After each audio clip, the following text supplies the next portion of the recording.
오늘 배운 문제 중에 기출문제 위주로 해서 어렵지 않은 것.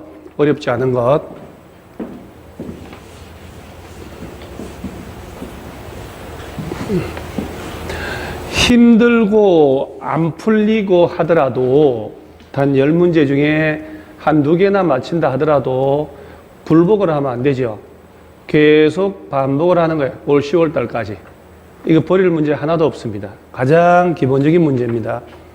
1번 문제 26개 시험 나온 것 도시군 관리계획으로 결정해야 하는 사항을 모두 골라봐라. 그야말로 도시군 관리계획의 내용이 아닌 거 찾아라는 거예요. 도시자연공원구역 지정하는 것도 맞고 도시개발사업 정비사업 시행하는 것도 맞고 기반시설 설치 정비 계량하는 거 맞는데 개발밀도관리구역이나 기반시설 부담구역은 다음 주에 배울 텐데 전혀 관계없어요. 따라서 기역, 디귿, 리얼이 답이 되는 거예요. 그래서 리얼은 도시군 관리계획 관계 없다는 거. 나머지는 전부 다 도시군 관리계획으로 결정을 해야 된다는 거. 이런 식으로 문제 내는 거예요. 이런 식으로. 자, 이번에 도시군 관리계획 틀린 것은 자, 26회 똑같이 나온 건데 도시군 관리계획 결정은 효력은 지형도면을 고시한 날에 다음 날부터 해야 되죠. 지형도면을 고시한 날부터 효력 발생한다고 문장을 암기하셔야 돼요. 지형도면을 고시한 날부터. 아까 배운 시가와 주정구역의 해제는 유보기간이 끝난 날에 다음날 풀리는 거고 해제. 지형도면을 고시한 날부터. 그러면 오늘 처음으로 수업 들었는데 아까 수업한 내용을 잘 기억하면 답이 다 보이는 거란 말이에요. 그 다음에 용도, 지구, 지역은 도시군 관리계획 결정하는 거 맞고 주민들은 기반시설 설치해달라고 제안할 수도 있고 도시군 관리계획 전hom은 광역도시계획이나 도시군 기본계획이 있을 때 여기에 부합돼야 되고 저 도시군 관리계획을 빨리 조속히 짜야 되겠다 하면 도시군 기본계획이라는 장기계획 짤 때 같이 짤 수도 있다는 것 읽어놓는 거예요. 그래서 이런 것은 답이 되게 쉬운 문제고 3번도 도시군 관리계획 위반 틀린 것은 자 이런 식으로 기출문제인데 아까 주민들은 도시군 관리계획 위반을 제한할 수 있다라고 할 때 제한하는 것은 기, 지, 산업유통이라고 했단 말이에요. 기반시설의 설치 정비 계량, 지구단위 관련된 것, 산업유통개발진흥지구 여기 관련된 거에 제한만 하지 개발제한구역, 시가와 조정구역 이것들은 지정해달라고 제한할 수가 없다라고 하는 거예요. 그러니까 주민은 개발제한구역 지정이나 변경에 대하여 위반권자에게 위반을 제한할 수 있다 하면 틀려버리는 거예요. 이렇게 이런 식으로 내는 거예요. 이런 식으로. 자, 그러면서 3번에 위반을 제한받은 자는 45일 내에 반영할지 여부를 통보하고 30일 연장해서 통보할 수 있고 위반 등에 필요한 비용의 전부나 일부를 네가 내라 할 수도 있고 뭐 이렇게 되는 거예요. 그러니까 이런 문제가 어려운 것 같은데 기본만 알면 주민들은 기반시설 관련된 거하고 지구단위 관련된 거하고 산업유통개발진흥지구 이런 것만 제한할 수 있다고 그랬는데 왜 개발제한구역을 제한한다고 냈을까? 틀렸네. 이렇게 답을 찾는 거예요. 자, 4번에 주민들이 위반을 제한할 때 29회 시험 계속 시험 나오는 거예요. 동의. 자, 이 문제를 제가 소개를 하는데 29회 때 나온 문제인데 그러면 지금으로 놓고 보면 한 2, 3년 된 거란 말이에요. 30회, 31회. 만 2년 조금 더 됐어요. 얼마나 웃기게 낸 레벨의 문제냐. 나는 이 문제 출제한 사람들이 정신병자들 같아요. 봐봐요. 동의받는 건데 기반시설 나오잖아. 기반시설의 설치정비 계량. 기반시설은 다 5분의 4인데 기반시설 갖다 놓고 요거는 5분의 4, 요거는 3분의 2라고 하면 둘 중에 하나 틀린 거 아니에요 지금. 어째 이런 걸 내냐고 성의 없이. 성의 없이 이렇게 내줘야 우리는 하나라도 더 쉽게 주워 먹는 거예요. 그래서 아까 제안할 때 기반시설은 기사회생 5분의 4, 나머지 3분의 2. 기반시설의 설치 정비 계량 5분의 4, 나머지 3분의 2 동의였는다. 그러니까 답은 2번이 틀린 거 찾아라 이렇게 되는 거예요. 자, 여러분요. 10문제 중에 4개를 풀었는데 보세요. 나는 이번 주에 처음 학원에 등록을 했다. 나 동영상을 처음 본다. 나 처음인데 다 틀려도 된다가 아니라 오늘 수업을 침착하게 잘 들었으면 넷 다 맞히잖아요. 보세요. 넷 다 맞힌다니까요. 기출문제 별거 아니네 이렇게 되는 거예요. 근데 이게 이렇게 다 맞췄는데 다음 달 풀면 또 다 틀려. 이걸 반복을 하고 또 하고 또 하고 6개월 지나면 겨우 감이 와요. 자, 나머지 5번. 용도 지역, 용도 지구, 용도 구역. 틀린 것은, 이건 제가 설명을 좀 하려고 그래요. 설명을. 자, 요거는 부동산 학개론용 문제도 냅니다. 용도 지역이라는 존재가 있고, 용도 지구라는 존재가 있고, 용도 구역이라는 존재가 있단 말이에요. 이렇게. 용도 지역이 바로 도시지역, 관리지역, 농림지역, 자연환경보전지역. 도시지역은 다시 주거, 상업, 공업, 녹지 얘들 얘기하는 거예요. 그 다음에 용도지구는 경관지구, 고도지구, 경고, 방방, 보취계특, 복합 9개. 용도구역은 바로 개발제한구역, 시가와 조정구역 그 5개 얘기하는 거예요. 그러면 이걸 농축해서 이렇게 했는데 용도 지역들끼리는 주의할 점은 중복되면 안 된다는 것. 용도 지역하고 용도 지구들끼리 중복은 된다는 것. 그런 것들을 좀 알아놔야 되거든요. 그러니까 추상적 개념을 얘기하는 거예요.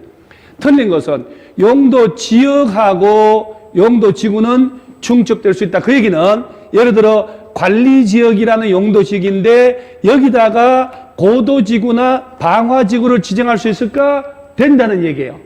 용도 지역과 지구들이 중복되는 거 된다. 녹지지역과 관리지역은 같은 용도 지역끼리니까 중첩되면 안 되잖아요. 중첩될 수 없다. 맞는 말이죠. 틀린 거 찾아라 했으니까. 자, 그 다음에 아까 관리지역이 세부 용도지구로 지정하지 않는 경우에 용적률 건폐율은 생산관리가 아니고 보전관리지역에 관한 규정을 적용한다고 그랬거든요. 자, 그러니까 여러분 아까 도시지역, 관리지역, 농림지역, 자연환경 보전지역 넷 중에 아무것도 미지정된 땅에서는 건축제한, 건폐율, 용적률은 제일 센 자연환경 보전지역에 관한 규정을 적용하고 도시지역을 지정했는데 미처 세분되지 않았다. 주거, 상업, 공업으로. 그럼 보전 녹지지역에 관한 규정을 적용하고 관리지역을 지정했는데 세분하지 못했다면 보전관리지역에 관한 규정을 적용받기 때문에 이런 식으로 시험을 내는 거예요. 기본만 알면 진짜 50점은 먹고 들어가요. 여러분 모든 과목을 그걸 아셔야 돼요. 기본이 튼튼한 사람이 합격을 하는 거예요. 어려운 거 필요 없어요. 주어진 시간 10달, 1년 가지고 어려운 거 정복 못해요. 그러니까 나는 기본이 튼튼한 사람 되어야 되겠다. 어려운 거는 저 세상 사람들이 풀고 이렇게 해야 돼요. 이런 것들 틀리면 안 되는 거예요. 나머지 쉬운 거니까. 자, 그래 5문제 전부 다 맞출 수 있는 문제잖아요. 오늘 처음 수업 들은 사람이라 하더라도. 자, 6번 또 용도 지역 28회 시험 나온 것. 지구 구역 틀린 것은 국토교통부 장관이 시도지사나 대도시시장이 용도 지역을 지정하거나 변경할 때는 도시군 관리계획 절차 거치는 건 맞고 시도지사는 도시자연공원구역 지정 변경을 결정할 수 있고 자, 봐세요. 이게 지금 28회 시험 나온 거. 시도지사는 법령에서 정한 용도지구 외의 새로운 용도지구를 신설할 수 없다라고 했잖아요. 아까 우리가 배운 용도지구 9개 외에 우리가 모르는 용도지구를 서울시에서 새로 신설할 수도 있다. 그래서 합격하고 필드 나가면 우리가 배우지 않는 용도지구도 있을 수 있다라고 했잖아요. 이렇게 나오잖아요. 이렇게. 그래서 경고, 방방, 보취, 개특, 복합 용도지구 9개가 있는데 이걸 법령에서 정한 용도지구라고 해. 그런데 그 법령에 정한 용도지구 외의 우리도 모르는 새로운 용도지구를 시도지사가 신설할 수 있다 없다? 있다 이 얘기입니다. 없다가 아니라 있다. 집단 취락지구는 개발제한구역 안에서 취락을 정비하려고 막고 뭐 방제지구는 재해를 줄이기 위한 대책을 해줘야 방제지구니까. 그래서 답은 훅 넘어갑니다. 3번 이런 거.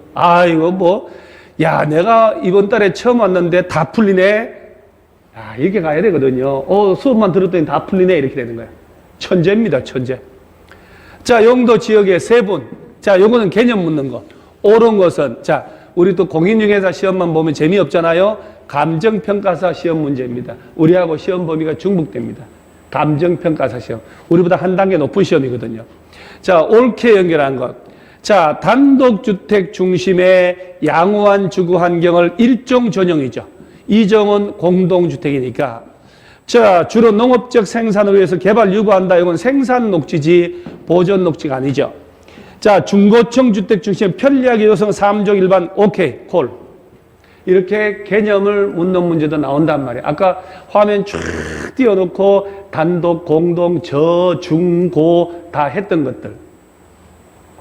올바른 건 3번. 도심 부도심화 시킨다. 중심상업. 일반적 상업 업무 기능하면 일반상업. 그래서 일반상업 틀렸고, 경공업 그 밖에 공업을 수용을 하되 주거상업 업무 기능이 보완 필요한다. 경주. 그러면 준공업지역. 전형공업지역은 중화공업이나 공해성 공업을 수용하기 위해서 필요한 동네를 말한다. 이렇게 돼요. 중화공장. 공해가 막 나오는 공장 지을 땅이 전형공업지역이에요. 얘도 맞히네요. 그러면 뭐야? 벌써 얼마 안 됐는데 10개 중에 7문제나 맞췄다는 거야. 7문제 맞출 수 있잖아요. 이렇게. 그 다음에 8번 볼까요? 감정평가 시험에서 이렇게 나온 거예요.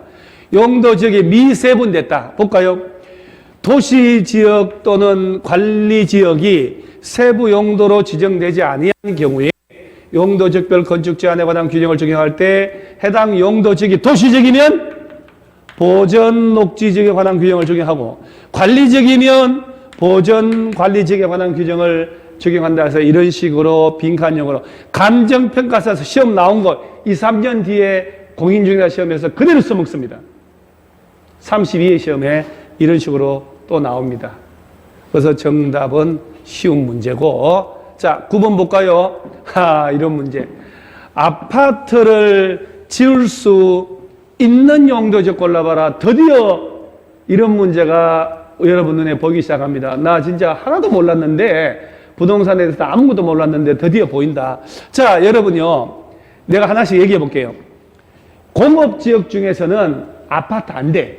전형공업, 일반공업, 준공업 중에 준공업지역만 아파트 지을 수 있다는 거 알아놓고 일단은 나중에 다 외울 텐데.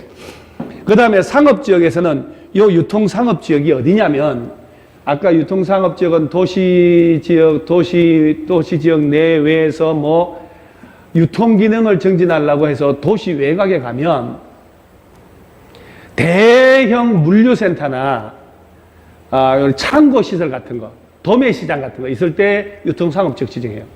그러니까 전국의 각종 물품들이 그 물류센터에 모였다가 다시 이제 다 배분이 되는데 이 유통상업지역은 밤낮으로 대형 트럭들이 모이기 때문에 주택을 짓는다든가 잠을 자는 시설은 안 돼요. 그래서 머릿속에 유통상업지역에서는 주택 자체 안 돼. 주택 자체가. 공업지역도 안 돼. 그 다음에 일종 전형은 단독주택 중심으로 지으니까 안 되고 일종 일반은 4층 이하만 지으니까 5층짜리 아파트 안 되고 그러면 찍을 때 일반 공업 유통상업 빼고 나면 당연히 준주구가 제일 좋은 땅이니까 아파트 지을 수 있는 땅은 준주거 지역밖에 없는 거예요. 아파트를 지을 수 있냐 없냐가 객관식에서 행위제한 중에 제일 잘 나옵니다. 그래서 나중에 아파트 지을 수 없는 곳 다 외울 건데 당연히 찍어도 나 같아도 준주거 지역을 찍을 것이다. 자, 그 다음에 요거. 저 10개 다 맞힐 텐데. 자연환경 보전지역 안에서 건축할 수 있는 건축물 찾아봐라. 단, 조례로 규정한 거 제외하고. 그러면 박스가 2개거든요. 자연환경 보전지역은. 자, 대통령 영이 정한 바에 따라 허용되는 게 있고, 도시군 계획 조례가 정한 바에 따라 허용되는 게 있단 말이에요. 그러면 조례로 정한 건 빼고, 대통령령으로 전국 공통해서 허용되는 걸 찾아라 이 얘기거든. 농어가 주택하고 초등학교 그 2개가 있었단 말이에요. 이걸 찾으라는 거예요. 기출문제가. 그러니까 도시군 계획 조례를 정한 사항은 빼고 지을 수 있는 거 찾아봐라. 그러니까 이거는 조례로 정하는 것, 의료시설은 아예 없어. 종교시설도 조례로 정하는 것. 묘지관리시설 조례로 초등학교. 정답은 5번 되는 거예요. 이렇게. 여기까지가 오늘 배운 문제의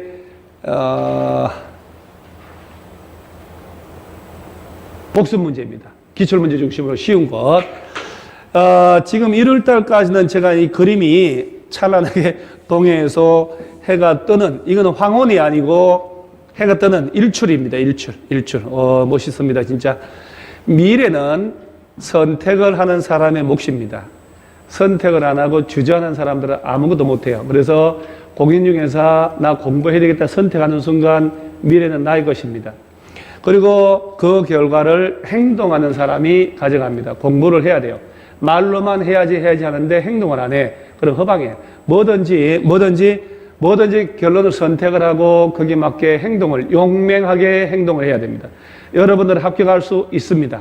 딱 하나의 머릿속에 신념을 가지셔야 돼요. 나는 합격한다 반드시. 그러면 공부도 힘들지 않습니다. 여러분 합격할 수 있습니다. 그래서 나는 반드시 합격한다를 하루에 3번만 외치고 10달만 견디시면 공인중개사가 됩니다. 그래서 스스로 믿으시기 바랍니다. 오늘이면 합니다. 수고하셨습니다.